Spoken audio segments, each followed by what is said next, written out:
ഞാൻ അമ്മയിലൊരു അംഗം എന്ന നിലയിലും ഒരു വ്യക്തി എന്ന നിലയിലുമാണ് വന്ന് സംസാരിക്കുന്നത്. കാരണം ഞാൻ നിങ്ങളോട് സംസാരിക്കണമെന്ന് കുറച്ച് ദിവസങ്ങളായി ആഗ്രഹിച്ചുകൊണ്ടിരിക്കുകയാണ്. അമ്മ എന്ന് പറയുന്ന സംഘടനയിൽ ഒരുപാട് ആഗ്രഹത്തോടെ തന്നെ വന്ന ഒരാളാണ് ഞാൻ അല്ലാതെ കമ്മിറ്റികളിൽ നിന്നിട്ടുള്ള എക്സ്പീരിയൻസ് ഉള്ള ഒരാളൊന്നുമല്ല. അവിടെ ക്യൂരിയോസിറ്റി കാരണവും ഇഷ്ടം കാരണവും തന്നെ കമ്മിറ്റിയിൽ വന്ന് നിന്ന് പ്രവർത്തിച്ച ഒരാളാണ്. അപ്പോൾ ആ കമ്മിറ്റിയിൽ നിന്ന് ദുരനുഭവങ്ങൾ ഉണ്ടാവുക എന്ന് പറയുമ്പോൾ ഭയങ്കര വിഷമമുണ്ട്. ഇപ്പോൾ ഉഷേത്ത പറഞ്ഞൊരു കാര്യമുണ്ട്. ഈ കമ്മിറ്റിക്ക് മുന്നേ ലാലേട്ടൻ പ്രസിഡന്റായിട്ടുള്ള ഒരു കമ്മിറ്റി ഉണ്ടായിരുന്നു. ആ കമ്മിറ്റി പിന്നീട് പ്രത്യേക സാഹചര്യത്തിൽ അഡോ കമ്മിറ്റിയായി മാറ്റേണ്ട ഒരു അവസ്ഥ വന്നിട്ടുണ്ടായിരുന്നു. അപ്പോൾ ആ അവസ്ഥ വന്നത് എല്ലാവർക്കും അറിയാവുന്ന കാര്യമാണ്. ഞങ്ങളുടെ ആ കമ്മിറ്റി മുന്നോട്ട് പോകുന്ന സമയത്ത്, ലാലേട്ടൻ പ്രസിഡന്റ് ആയിട്ടുള്ള കമ്മിറ്റി മുന്നോട്ട് പോകുന്ന സമയത്താണ് ഹേമ കമ്മിറ്റി റിപ്പോർട്ട് വരികയും അതിനെ തുടർന്ന് വളരെ പ്രശ്നങ്ങൾ രൂക്ഷമാവുകയും ചെയ്തു. അതിനിടയിൽ തന്നെ ജനറൽ സെക്രട്ടറിക്കെതിരെ വലിയ ഗുരുതരമായിട്ടുള്ള ആരോപണം വരികയും അദ്ദേഹം രാജിവെച്ച് പോവുകയും ചെയ്തു. അങ്ങനെ പ്രശ്നങ്ങൾ ഗുരുതരമായതോടെയാണ് പ്രസിഡന്റ് ആയിട്ടുള്ള ലാലേട്ടൻ ആ കമ്മിറ്റി പിരിച്ചുവിടുകയും ചെയ്തത്. അങ്ങനെ ആ കമ്മിറ്റി പിരിച്ചുവിട്ട സമയത്ത് ഇനി മുന്നോട്ട് എങ്ങനെ എന്നുള്ളൊരു ചോദ്യം വലുതായിരുന്നു. ആ ഒരു ചോദ്യത്തിന്റെ പുറത്താണ് ആ കമ്മിറ്റി തന്നെ വീണ്ടും അഡോ കമ്മിറ്റി ആയത്. അതിന് മറ്റൊരു കാരണം കൂടെ ഉണ്ടായിരുന്നു കേട്ടോ. ആ കമ്മിറ്റി അന്ന് രാജിവെക്കുന്ന സമയത്ത് ജനറൽ ബോഡി നടക്കാൻ ഒരുപാട് മാസങ്ങൾ ബാക്കിയുണ്ടായിരുന്നു. അപ്പൊ അത്രയും മാസങ്ങൾ അമ്മയിൽ നടന്നുകൊണ്ടിരിക്കുന്ന പ്രവർത്തനങ്ങൾ മുന്നോട്ട് നീങ്ങണം. അത് നീങ്ങണം എന്നുണ്ടെങ്കിൽ അത് നോക്കി നടത്താൻ ഒരു കമ്മിറ്റി അത്യാവശ്യമായിരുന്നു എന്നുള്ളത് കൊണ്ട് മാത്രമാണ് അന്ന് ലാലേട്ടൻ പ്രസിഡന്റ് ആയിരുന്ന അതേ കമ്മിറ്റി വീണ്ടും അഡോ കമ്മിറ്റി ആയിട്ട് മാറിയത്. ഇപ്പൊ ഞാൻ ആദ്യമായിട്ടാണ് അഡോ കമ്മിറ്റി എന്നുള്ള പേരൊക്കെ കേൾക്കുന്നത്. എന്തായാലും അങ്ങനെ ഒരു കമ്മിറ്റി രൂപീകരിക്കപ്പെട്ടു. ആ കമ്മിറ്റിയാണ് പിന്നീട് കാര്യങ്ങൾ മുന്നോട്ട് കൊണ്ടുപോയത്. അതുപോലെ തന്നെ മറ്റൊരു ചോദ്യമായിരുന്നു സഞ്ജീവനി എങ്ങനെ അഡോ കമ്മിറ്റിക്ക് മുന്നോട്ട് കൊണ്ടുപോകാൻ പറ്റുന്നുള്ളത്. സഞ്ജീവനി നമ്മുടെ ആ കമ്മിറ്റി രാജിവെച്ച് അഡോ കമ്മിറ്റി ആവുന്നതിന് മുന്നേ തീരുമാനമെടുത്ത ഒരു പ്രൊജക്റ്റ് ആയിരുന്നു. അതായത് ഞാൻ തന്നെ മുന്നേ പല ഇന്റർവ്യൂകളിലും പറഞ്ഞിട്ടുണ്ട്, വിഷ്ണു ഉണ്ണികൃഷ്ണന്റെ മെഡിസിൻ പ്രൊവൈഡ് ചെയ്യുന്ന കമ്പനിയിൽ നിന്നാണ് സഞ്ജീവിനിയിലുള്ള അംഗങ്ങളായിട്ടുള്ള നമ്മുടെ ആളുകൾക്കെല്ലാം മരുന്നുകൾ എത്തുന്നത്. അപ്പോൾ സഞ്ജീവിനി പ്രവർത്തനങ്ങൾ തുടങ്ങുന്നതും സഞ്ജീവിനി തുടങ്ങാമെന്ന് തീരുമാനിക്കുന്ന സമയത്ത് ജനറൽ സെക്രട്ടറി ആയിട്ടുണ്ടായിരുന്ന സിദ്ദിഖിക്ക അവിടെ ഉണ്ടായിരുന്നു.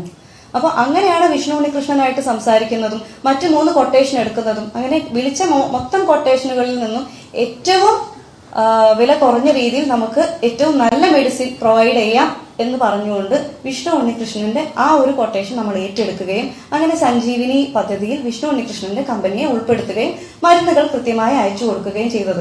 പക്ഷെ നമ്മൾ സഞ്ജീവിനി പ്രൊജക്ട് ഓൺ ആയതിനു ശേഷമായിരുന്നു ജനറൽ സെക്രട്ടറി അവിടുന്ന് സ്ഥാനമൊഴിയുന്നതും ഈ കമ്മിറ്റി അഡോ കമ്മിറ്റിയായി മാറുന്നത്. അപ്പൊ ആ അഡോ കമ്മിറ്റി തീരുമാനിച്ചത് ഓൾറെഡി പ്ലാൻ ചെയ്തു വെച്ച സഞ്ജീവിനി പ്രൊജക്ട് നമുക്ക് മുന്നോട്ട് കൊണ്ടുപോകണം. കാരണം 5000 രൂപ കൊണ്ട് മരുന്ന് ഉൾപ്പെടെ ജീവിത ചെലവ് മൊത്തം താങ്ങി നിർത്തുന്ന ഒരുപാട് മെമ്പേഴ്സ് ഉണ്ട് അമ്മയിൽ. അപ്പൊ നമുക്ക് അത്ഭുതമായിരുന്നു 5000 രൂപയ്ക്ക് മരുന്നും വാങ്ങി ഒരു മാസം അവർ ചെലവും കഴിയാന്ന് പറയുമ്പോൾ. അപ്പൊ അവർക്ക് നമ്മൾ ഈ മരുന്ന് കൊടുക്കുകയാണെന്നുണ്ടെങ്കിൽ ആ 5000 രൂപ അവർക്ക് അവരുടെ ജീവിത നിത്യ ചെലവുകൾക്ക് ഉപയോഗിക്കാമല്ലോ എന്നുള്ള ചിന്തയിൽ തുടങ്ങിയതാണ് സഞ്ജീവനി.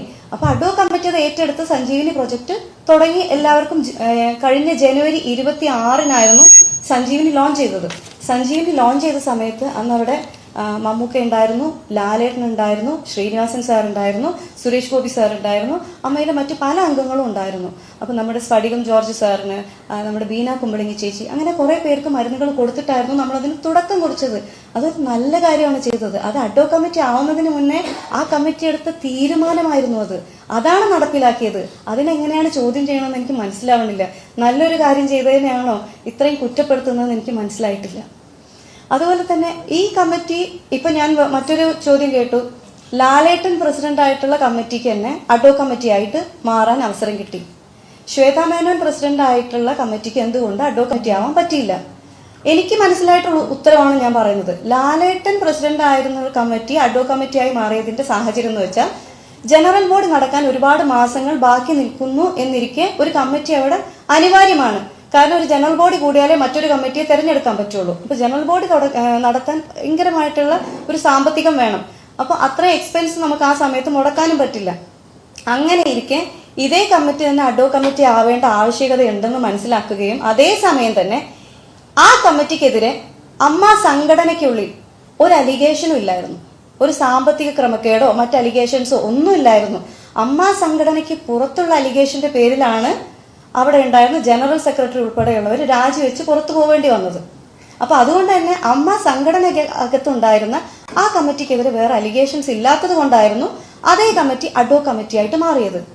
ഇപ്പൊ ഞാൻ മനസ്സിലാക്കുന്ന കാര്യം, ശ്വേത ചേച്ചി പ്രസിഡന്റ് ആയിരുന്ന ഇപ്പൊ രാജിവെച്ചു പോയ കമ്മിറ്റി, ആ കമ്മിറ്റി അഡ്വോ കമ്മിറ്റി ആക്കാത്തതിന്റെ റീസൺ എന്ന് എനിക്ക് മനസ്സിലായ കാര്യം, സാമ്പത്തിക ക്രമക്കേടിന്റെ പേരിലാണ് ശ്വേത ചേച്ചി പ്രസിഡന്റ് ആയിരുന്ന കമ്മിറ്റി താഴെ പോയത്.